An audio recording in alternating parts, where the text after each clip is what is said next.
Okay, before we have our quiet time, let's all get on the same page.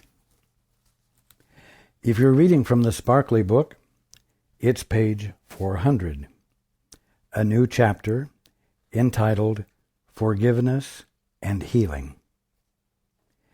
In the second edition, it's page 351, and the chapter is entitled Forgiveness and the Holy Relationship. In the first edition, it's page 327, again, Forgiveness and the Holy Relationship. In the JCIM, it's page 168, Forgiveness and Healing. And in the CIMS edition, it's page 337, Forgiveness and Healing. Okay. Let's take a few moments to be quiet together.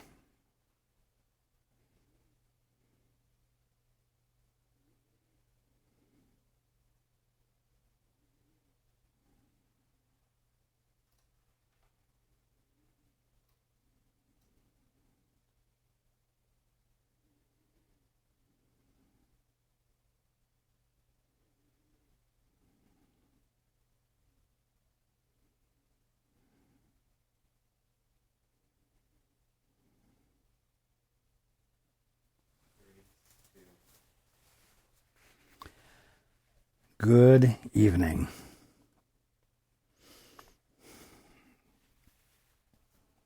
And welcome to everyone who's joining us on the internet.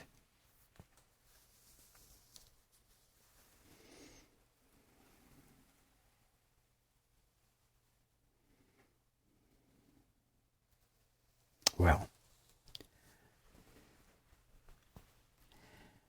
if everyone hasn't realized it, we have arrived at a point where the key to awakening, you might say, has been revealed, uncovered, made exceptionally clear.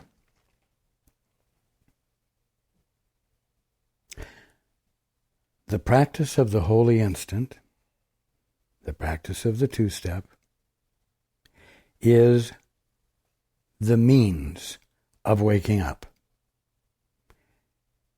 It's not any more complicated than that. And there isn't any more profound lesson to learn. For the most part,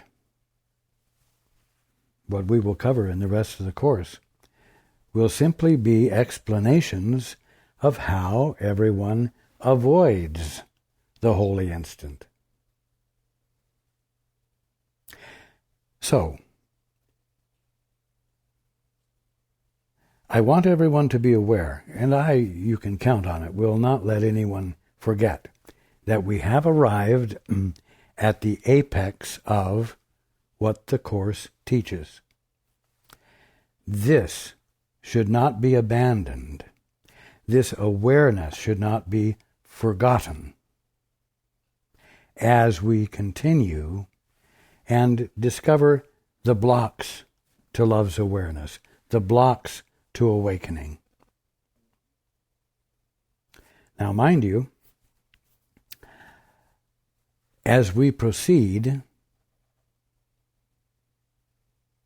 all of you will find at one time or another an explanation of the blocks that you specifically use, and it will make sense to you.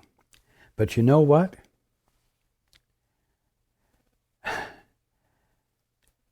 None of you, no one, actually has to go through the examination of every single means by which you block the holy instant.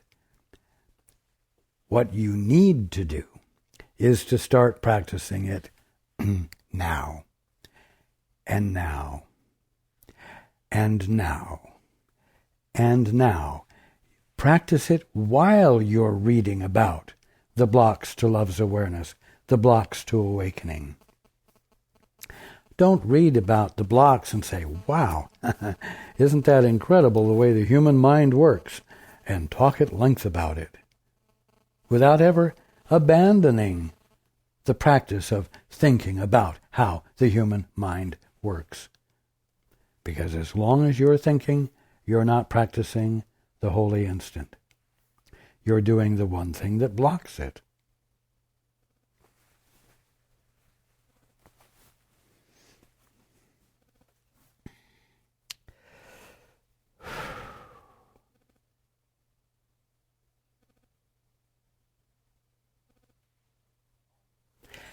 During this past week, as you have attempted, we'll say, to be radical and to hesitate and ask for the Father's perspective now, and now, you may have had clarification. You may have had wonderful examples of God's perspective, which is radical to your present sense of things. You also may have experienced a week in which things seemed to get worse.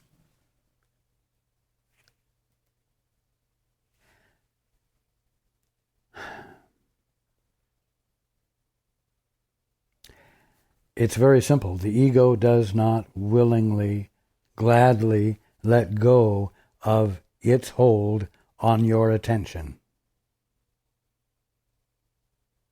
And so when you get close to being free of it, it attempts, to the best of its ability, to distract you. Now, how does it distract you?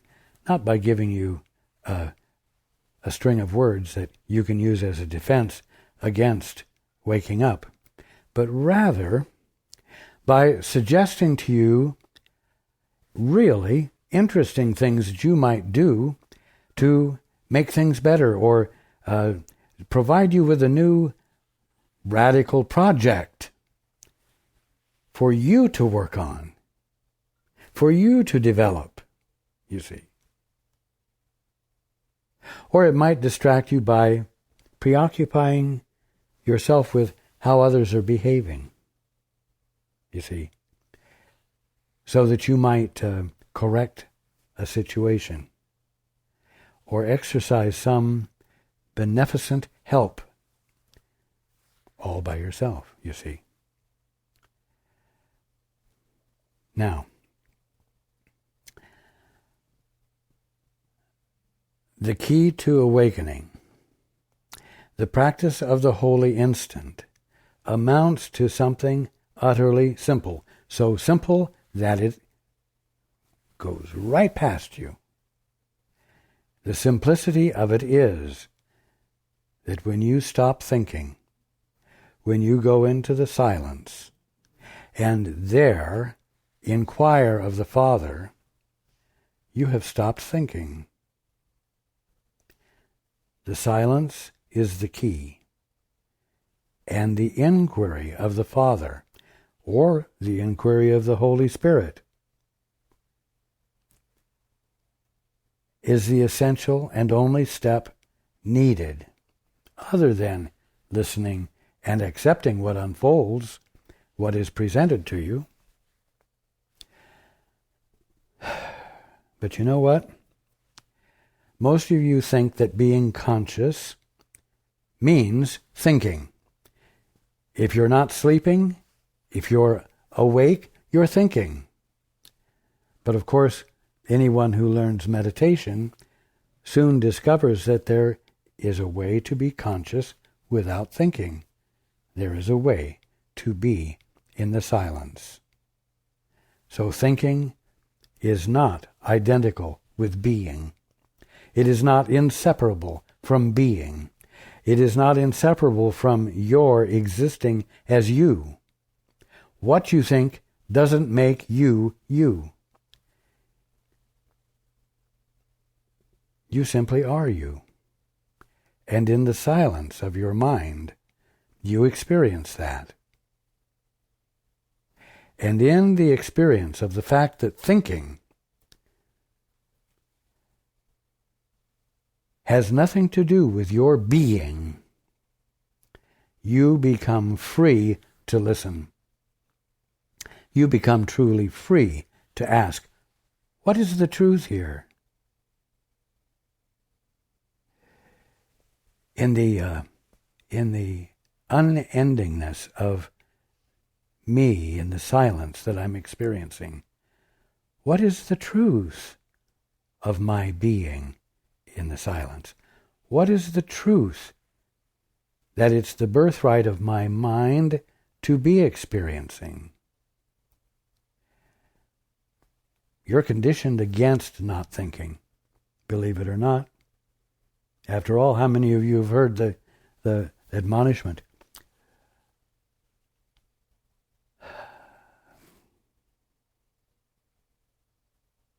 An idle mind is the devil's workshop. As though it is the worst thing in the world for your mind to be idle. Oh, don't let your children have idle minds. They'll get into trouble. You have a mind to solve problems with. It's your function to solve problems. You see. The key to awakening is abandoning everything that results from thinking. Because what results from thinking is, or are, structures of imagination, which keep you preoccupied with them and disallow for you, in the quietness, to hear the still small voice of God, or to hear the truth. It's that simple. So, that's all it takes. And the reason the course is so long is because it was important to express how many different ways are used to keep thinking going. How many ways are used to keep silence from happening? How many little tricks of the mind? How many little habits of the mind? How many characteristics of the ego exist and are practiced for the purpose of not having an idle mind, which ultimately means not having the environment in which your release from illusion can occur. Because the environment of that is silence, with attention being given, curiosity being practiced. Father, what is the truth here? You see, yielding to the Father.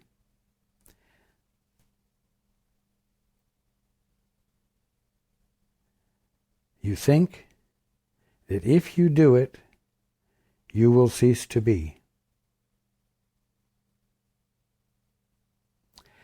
But what you are in your divine wholeness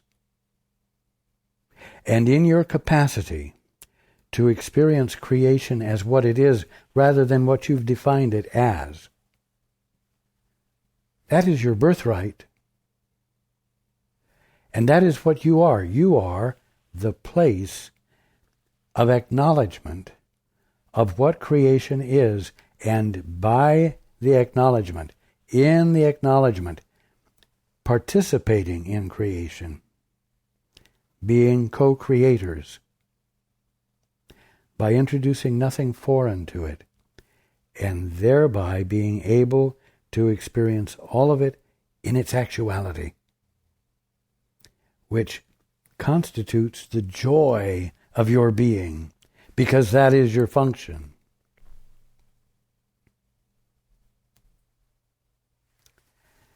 So, whether this last week has been easy or difficult, whether the practice of the two-step and the holy instant seems to have borne fruit or not, there still is only one means of awakening. And persist.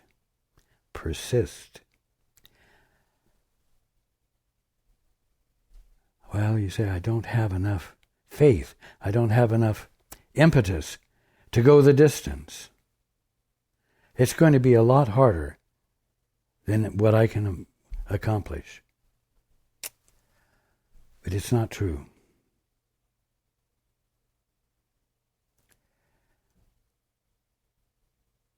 For most of you, you have arrived at one time or another in your life where you were too exhausted. Simply too exhausted to be a fake, to not be yourself. You were too exhausted to try to be something you couldn't be. And you arrived at a point where you felt like you gave up. And when you gave up, revelation occurred.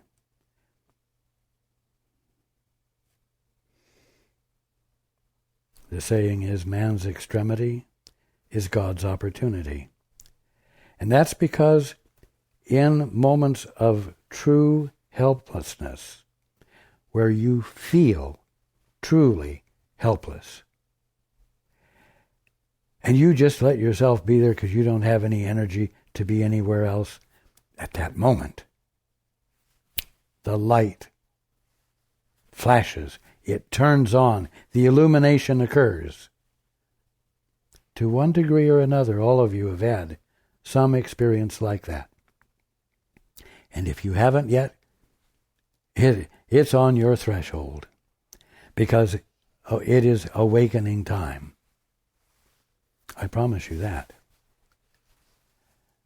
So you see, it isn't a matter of being equal to waking up. It's actually a matter of doing less and of arriving at a point voluntarily or involuntarily where you give up, where you stop trying to be something, and you stop saying, my will be done, and you start saying, thy will be done, and mean it.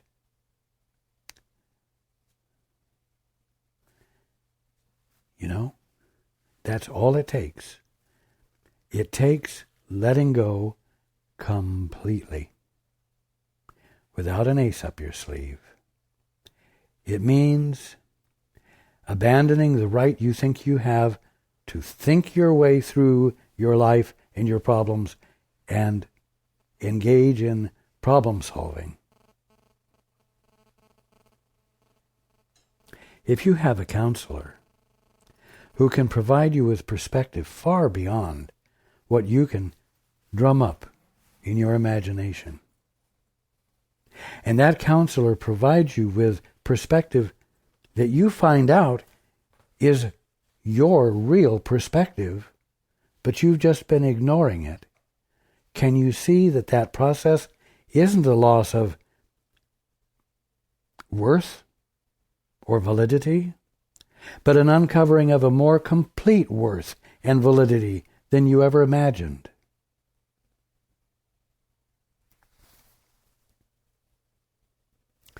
That's what this is about. And that's what you must remember. And that's what you must attempt to practice as you go through your day, an activity which you habitually have approached as opportunity after opportunity for you to think your way through this, that, or the other thing and demonstrate success. You must be willing to go through your day constantly saying, Father, what is the truth here? Father, what is the truth here? Not my will be done, but thy will be done. You see. What is your will? Because I know that everything I try to do by myself is going to keep me in the dark, is going to keep me ignorant, even though I'm totally familiar with it and feel fully functional. You see? It's the fact that the simplicity of, quote, the process, unquote, of waking up involves doing the very thing that you thought gave you meaning it's that causes you to be unwilling to put your faith in it and to lean into it and to yield into it, to let go into it, you see?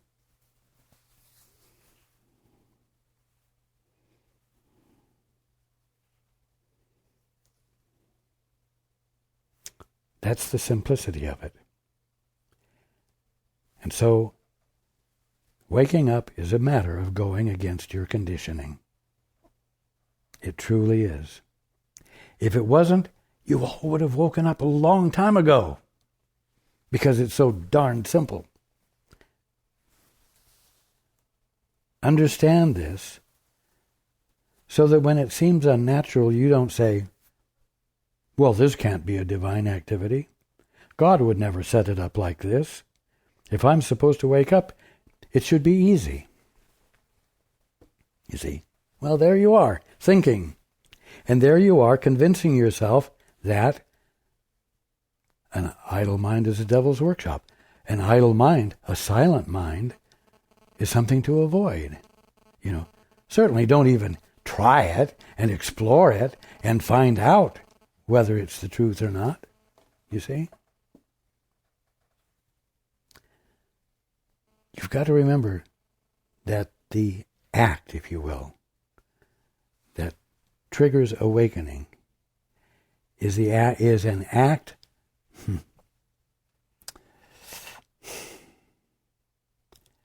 an effortless act. It's an act of not acting. It takes less than anything you expect.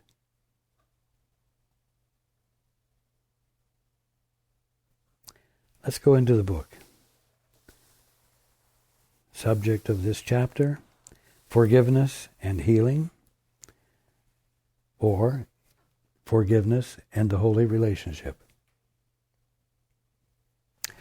The betrayal of the Son of God lies only in illusions, and all his sins are but his own imagining. The betrayal of the Son of God. Well, the betrayal is when you turn someone over to an enemy. When you cause someone to be at a disadvantage in the face of something that's not in his best interest. Well, you do that all the time with each other. You look at each other and you say, oh, she's not the Son of God. Oh, he's not the Son of God. She's not the daughter of God, and he's not the Son of God. No, he's a bastard and she's a bitch. Boy, if you saw what she did last week, and blah, blah, blah. You betray your brother and sister. Why? Because your act didn't involve acknowledging God in him or her, but something else. Something unlike God. Something unlike God is something opposite of God. Something opposite of good. And so you commit that one in your mind, as well as by means of your behavior, to hell, to a position of being unholy. It's that simple. And you betray that one's unholiness to everyone you can, whose knowledge of it will help you in your cause to make yourself better. You see? But you know what? When you said, Father, I would rather see things my way. Father, I would rather make the definitions. I want a divorce. You betrayed yourself, because you turned yourself over to what's left when you've disconnected from your source. And when you've disconnected from your source, you're left with that which is unlike your source. And so you've betrayed yourself to an ego that you call yours. So, the betrayal of the Son of God lies only in illusions, and all his sins are but his own imagining. Listen, he need not be forgiven. We've been talking about forgiveness, but he need not be forgiven, but awakened. That's what the two-step is for.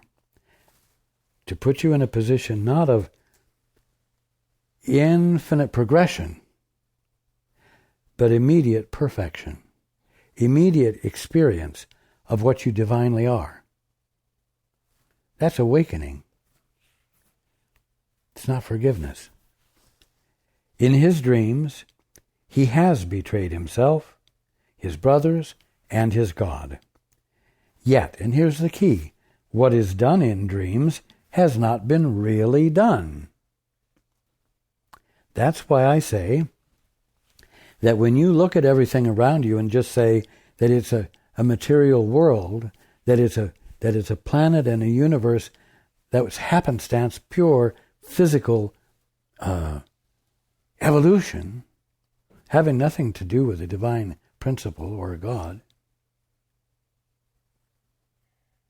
you are misperceiving and misunderstanding the kingdom of heaven, because the kingdom of heaven is the only thing confronting you to experience clearly or through a glass darkly, unclearly. It's that simple. If you're seeing it through a glass darkly, you haven't changed what you're looking at, you've just altered your perception. And so that's why I say, when you're looking at this, and you see injury, illness, sin, and so on, it's because of the lens that you're looking through. There isn't an actual damage or illness or injury that needs to be manipulated into a better form. You have to take off the lens through which you're looking at it. And, like that, the illusion of sin, sickness, and death will stop, because it isn't happening. It is a current misperception of the current manifestation of creation, God's creation, the kingdom of heaven. Right now, if you understand that, if you grasp what I'm saying, it will allow you to embrace radical, sudden changes of perception. Because you'll realize you don't have to wait for matter to go through necessary physical processes to change. The lens that causes you to see the substance of spirit and call it matter, when you take that lens off, the appearance of matter that's difficult to change is gone, and you are left with the flawless perception of reality, of the kingdom of heaven. Not just a perception, but also the feeling. Because whether it's a sofa, or a carpet, or a flower, or a rock, it is absolutely divine. And it is not a separate divinity from your divinity. And it is living love. And it is expressing love toward every other part of creation. So that all of creation blesses all of creation constantly, and that feeling is radically different from what you're experiencing right now. Again, it doesn't need to take eons to arrive at that experience.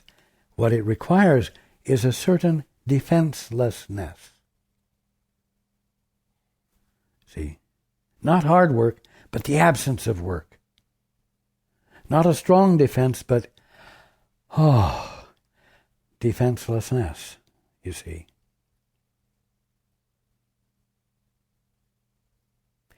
what is done in dreams has not been really done.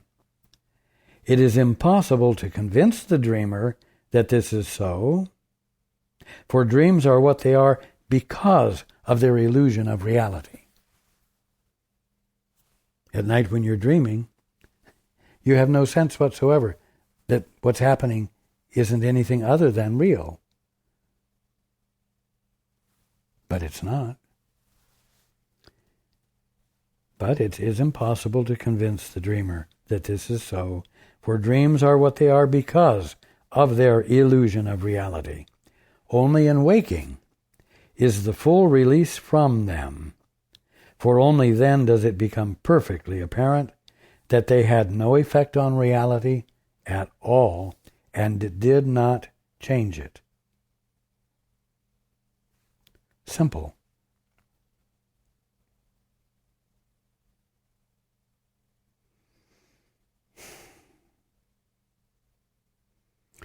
It didn't change it. That means that at this moment, nothing has been changed from what God is being right there where that thing is, right now.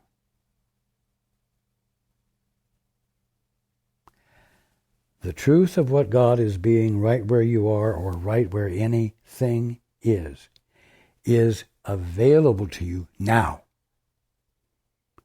Because it's a distorted perception that's blocking its truth from you, while not changing it at all. Keep reminding yourself of this, because it's foreign to the way you think. You must help yourself by practicing, I'm going to say, thinking truly. And I'm hesitating to say that, but as you consider what I'm saying, it will become clear to you that no matter what's in your face, the divine truth about it,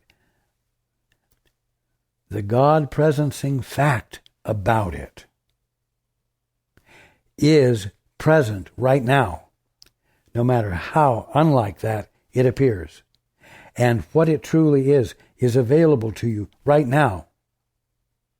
And the only thing that needs to happen to see it is the abandonment of your confidence that you know what it is, or the abandonment of your supposed right to have the authority to see things the way you want to see them, which means saying, not my will, but thine be done.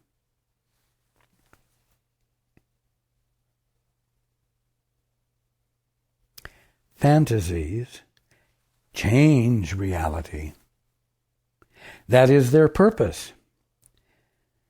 They cannot do so in reality, but they can do so in the mind that would have reality different. See, they can do so in the mind that says, Father, I'd rather see it my way. Father, I'd rather experience everything without joining with you so that I might experience your perspective and the meaning you were embodying of your divine self, your divine being in that thing. You're saying, I don't want that, you see. Now all you have to do is stop not wanting that and saying, you know what? I don't have the foggiest notion what that carpet means. I haven't the foggiest notion what divine movement of God is embodied in what I call a carpet. You see, everything becomes something to become curious about, alive to.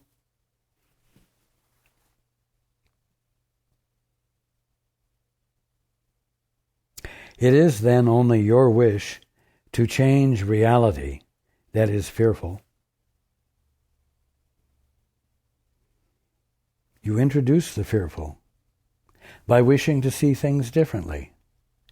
Now, you don't really say, oh, I see, I see a bug there that I've never seen before, and I want to have a different perspective on it than what God has. You don't say that. You just decide spontaneously to study it and come to your own best conclusions with the best use of logic, without ever abandoning your independent examination to invite the experience of revelation. That's all. So it is then only your wish to change reality that is fearful, and you wish to change reality by determining what reality is yourself. Because by your wish, you think you have accomplished what you wish. That's part of the dream. The dream is unreal, but it seems to be real. And you think you have accomplished your goal of defining what things are and gaining a meaningful understanding of how things work. But the problem is that the rationale and the logic that you use to come to an understanding of what things mean is based upon a fundamental ignorance, a fundamentally flawed mind, if you will. Because you've taken out of the infinity of your mind a small portion of it, circumscribed it,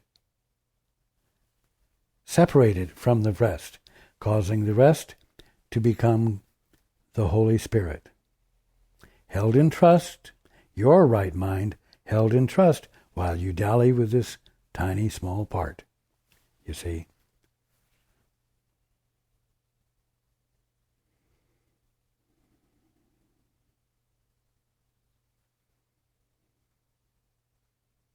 And you're caught by what seem to be your accomplishments, and you're caught by the ego hit that you get from this sense of actual accomplishment.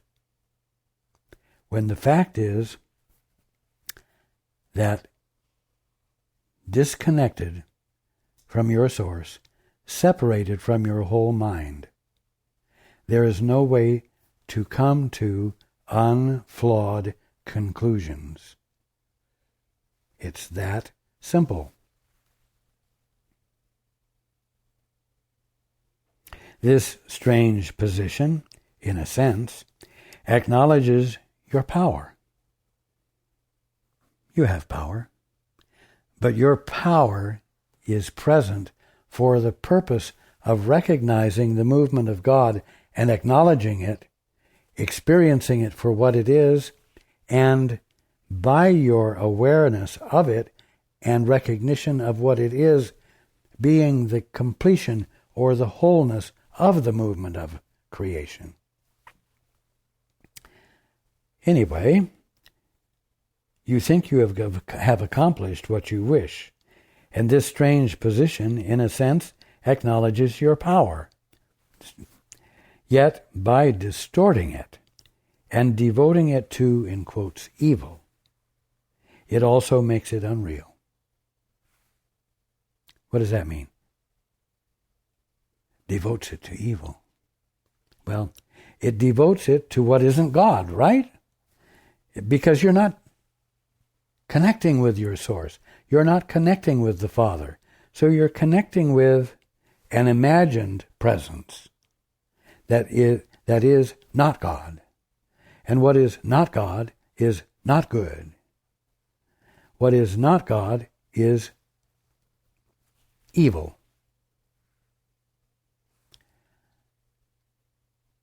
Not a power, not a presence, but an experience you have as long as you exist in a state of denying God and denying your birthright. Simple.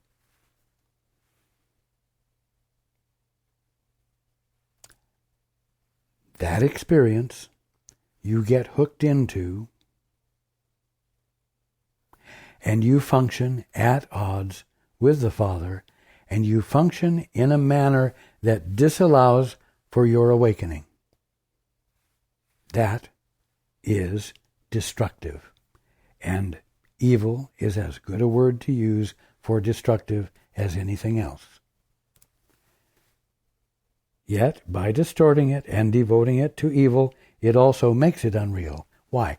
Because it brings everything into the realm of the disconnected orphan mentality, in which nothing is actually happening, because there is no such thing as a disconnected orphan mentality, except to the dreamer, as long as the dreamer insists on dreaming. What you use in fantasy, you cannot be faithful to two masters who ask of you conflicting things. Simple. What you use in fantasy, you deny to truth.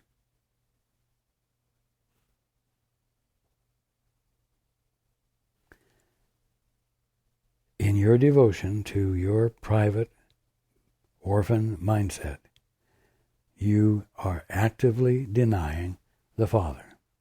You've gotten your divorce. You're happy to act independently.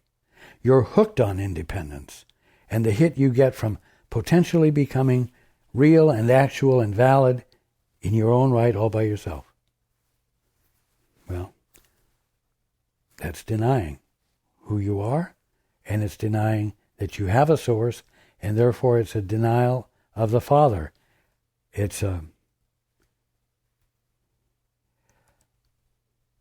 not only confused mind, it's insane mind. But even so, the insanity is an illusion. So it hasn't changed you, and it hasn't changed anything that you're having misperceptions of. Yet, what you use in fantasy you deny to truth, yet what you give to truth to use for you is safe from fantasy. And there are 4 words there, key words, to use for you. And here again we come to this thing that's so insulting for the ego, where you have to completely yield to something else governing you. What you use in fantasy, you deny to truth. Your state of independence is a denial of your birthright and your sonship, daughtership. Yet what you give to truth to use for you, what you give to truth, so that it might reveal to you what is the truth, so that it might be that which you do not wish to have an opposing perspective about, is safe from fantasy. You see? This is a hard thing to embrace. I know you can catch the idea and then it escapes you. You get a glimpse of it and you feel the truth of it, but it escapes you immediately. Keep providing the opportunity for the glimpse by considering what we're talking about, so that it might, by virtue of more and more glimpses, cause you to be able to be more believing, so that you might arrive at a point where it seems justifiable to just simply stop thinking and listen, so that the true perception can be provided to you, uncovering the true experience of who you are, so that you might take your place as co-creators with God and be through with the dream. Be through with prolonged sin, sickness, and death. Immediate release is the only kind of release you're ever going to experience. So, practice the holy instant. Do the two-step with a radical anticipation of truly different perspective and truly different perceptions of the same old, that uncover that what you thought was the same old is the incredible, awesome kingdom of heaven. And it's the uncovering of capacities you didn't know your mind had, which it's your birthright to have returned to you. And which the Holy Spirit, which is nothing more than your right mind, is insisting on helping you reincorporate.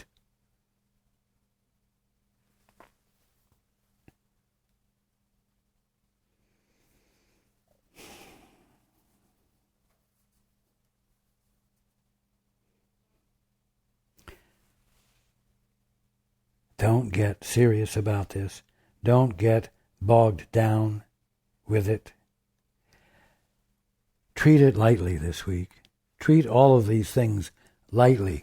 Let them be grace notes in your mind that lift you, buoy you up, allow you to have a confidence to let go more significantly. And I will look forward to being with you next time.